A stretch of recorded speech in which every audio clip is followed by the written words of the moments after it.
Assalamualaikum warahmatullahi wabarakatuh. Perkenalkan, nama saya Rendra Sustiawan, asal instansi SMP Negeri 1 Merbek, Kabupaten Nganjuk. Saya mengikuti Latsar tahun 2022 Angkatan 4, Kelompok 3, nomor absen 35, dengan Widya Iswara, Dr. Anda Bagas Yulistiati Setiawan, MSI. Saya membuat video ini untuk memenuhi tugas membuat mind map atau infografis agenda 1, 2, 3. Yang pertama, agenda 1, modul wawasan kebangsaan dan nilai bela negara.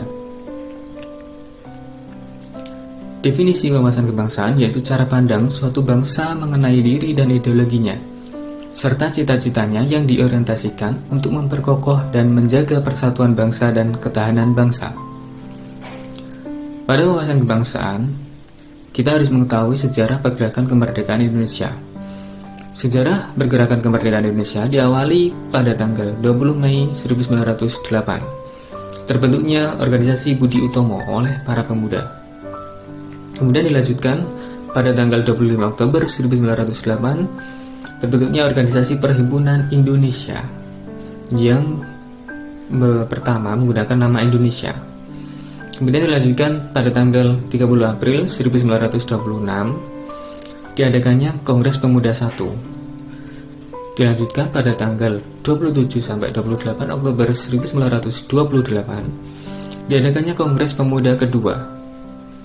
Kemudian pada tanggal 1 Maret 1945, dibentuknya BPUPKI atau Badan Penyidik Usaha-Usaha Persiapan Kemerdekaan Indonesia, yang kemudian dirubah menjadi PPKI pada tanggal 7 Agustus 1945.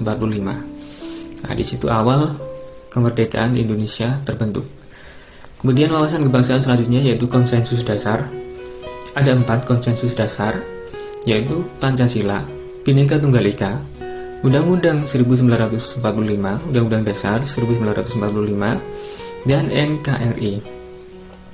Selanjutnya identitas nasional ada 4, bendera merah putih, bahasa nasional bahasa Indonesia, lambang negara Garuda Pancasila, dan lagu kebangsaan Indonesia Raya. Selanjutnya ada nilai bela negara. Bela negara adalah tekad, sikap, dan perilaku warga negara yang dilakukan secara teratur, menyeluruh dan terpadu, serta dijiwai kecintaan kepada NKRI berdasarkan Pancasila dan Undang-Undang Dasar 1945. Ada 5 nilai bela negara yang wajib kita laksanakan, yaitu pertama, cinta tanah air, kedua, sadar berbangsa dan bernegara, ketiga, setia pada Pancasila sebagai ideologi negara, keempat, rela berkorban untuk bangsa dan negara, yang kelima, kemampuan awal bela negara. Selanjutnya, implementasi bela negara bisa diimplementasikan lewat yang pertama, jiwa patriotisme terhadap bangsa dan negara. Yang kedua, menjalankan hak dan kewajiban sebagai warga negara sesuai peraturan perundang-undangan yang berlaku. Ketiga, mengamalkan nilai-nilai Pancasila dalam kehidupan sehari-hari. Keempat, siap membela bangsa dan negara dari berbagai ancaman. Yang kelima, senantiasa bersyukur dan berdoa atas kenikmatan yang telah diberikan Tuhan Yang Maha Esa. Selanjutnya, sistem administrasi Negara Kesatuan Republik Indonesia atau SANKRI. SANKRI adalah administrasi negara sebagai sistem yang dipraktikkan untuk mendukung penyelenggaraan NKRI agar upaya bangsa Indonesia dalam mewujudkan cita-cita dan tujuan bernegara dapat terlaksana secara berdaya guna dan berhasil guna. Untuk selanjutnya, masih agenda 1, yaitu analisis isu kontemporer. Analisis isu kontemporer yaitu isu yang modern, yang eksis dan terjadi atau masih berlangsung sampai sekarang, atau segala hal yang berkembang sampai saat ini. Konsep perubahan isu yaitu kita dipaksa untuk mengikuti arus perubahan jika tidak ingin tertinggal. Kita semua tahu di dunia ini yang abadi adalah perubahan. Nah, perubahan di sini dipengaruhi oleh individual, family, community, society, dan global. Kemudian ada isu-isu strategi kontemporer di Indonesia yang terjadi sampai saat ini dan masih berkembang lagi, yaitu korupsi, narkoba, terorisme, radikalisme, money laundering, proxy war, dan mass communication. Yang selanjutnya, ada teknik analisis isu. Ada dua, yaitu teknik tapisan isu dan teknik analisis isu. Teknik tapisan isu terdiri dari AKPK dan USG. AKPK yaitu aktual, kekalayakan, AKPK problematik dan kelayakan, dan USG yaitu urgency, seriousness, dan growth.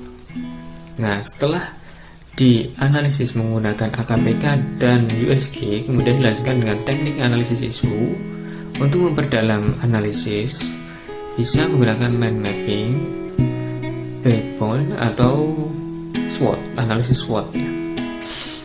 Nah, selanjutnya masih pada agenda 1, modul ketiga, yaitu kesiapsiagaan bela negara.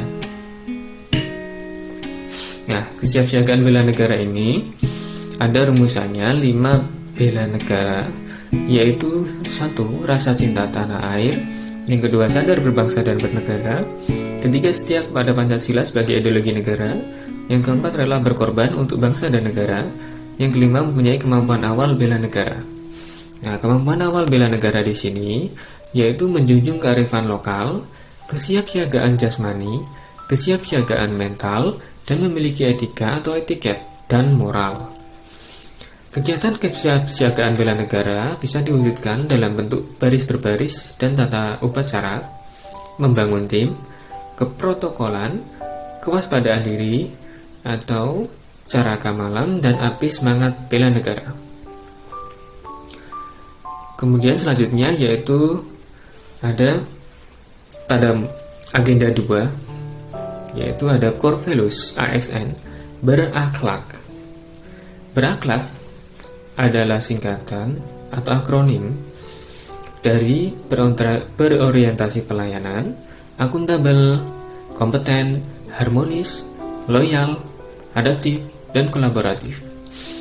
Dari ketujuh core values ini memiliki masing-masing 3 kode etik.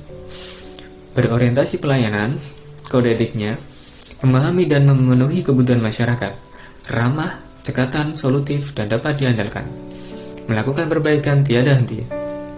Kemudian akuntabel, kode etiknya melaksanakan tugas dengan jujur, bertanggung jawab, cermat, disiplin, dan berintegritas tinggi.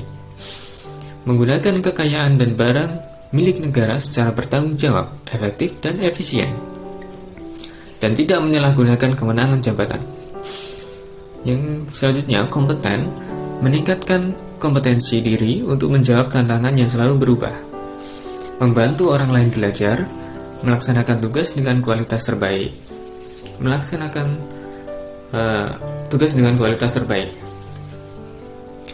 Selanjutnya, harmonis, menghargai setiap orang apapun latar belakangnya, suka menolong orang lain, membangun lingkungan kerja yang kondusif. Selanjutnya, loyal, memegang teguh ideologi Pancasila, Undang-Undang Dasar Negara Republik Indonesia tahun 1945, setia kepada NKRI secara pemerintahan yang sah, serta pemerintahan yang sah. Yang kedua, menjaga nama baik sesama ASN, pimpinan, instansi, dan negara.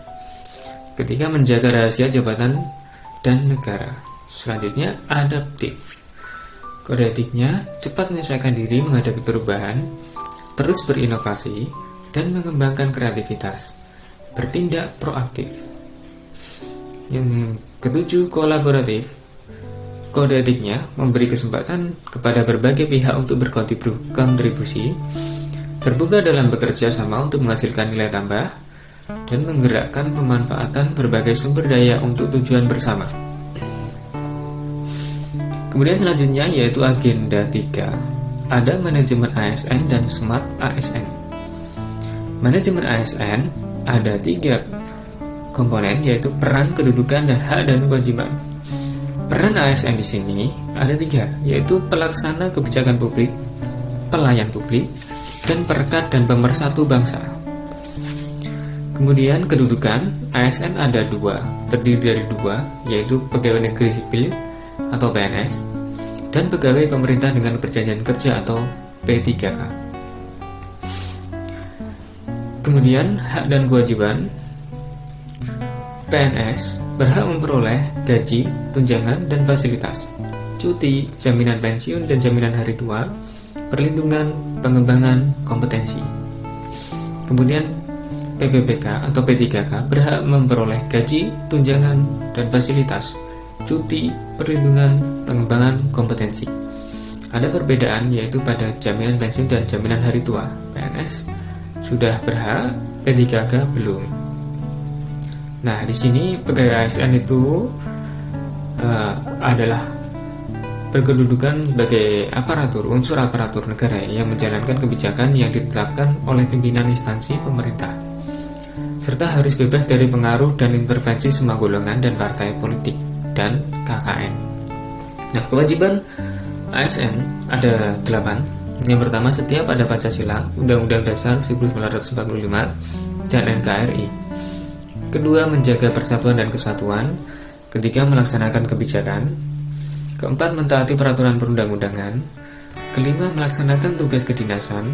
Keenam, berintegritas dan keteladanan.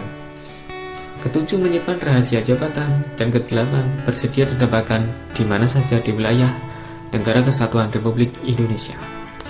Yang selanjutnya yaitu Smart ASN. Smart ASN memiliki profil.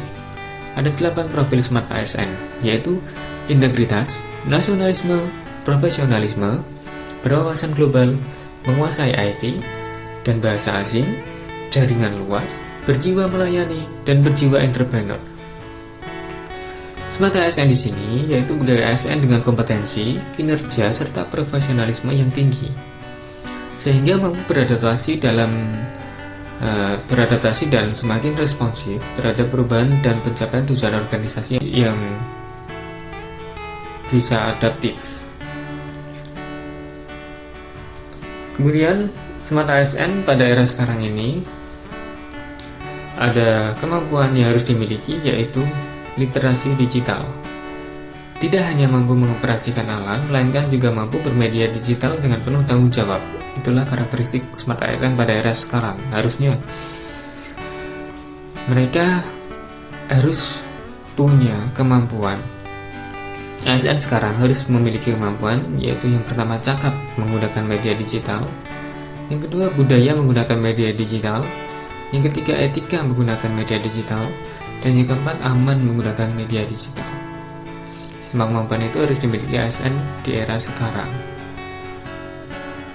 Itu tadi penjelasan dari saya, rangkuman dan infografis materi atau modul agenda 1, 2, 3 pada pelaksanaan Latsar CPNS tahun 2022 Angkatan 4 kelompok 3.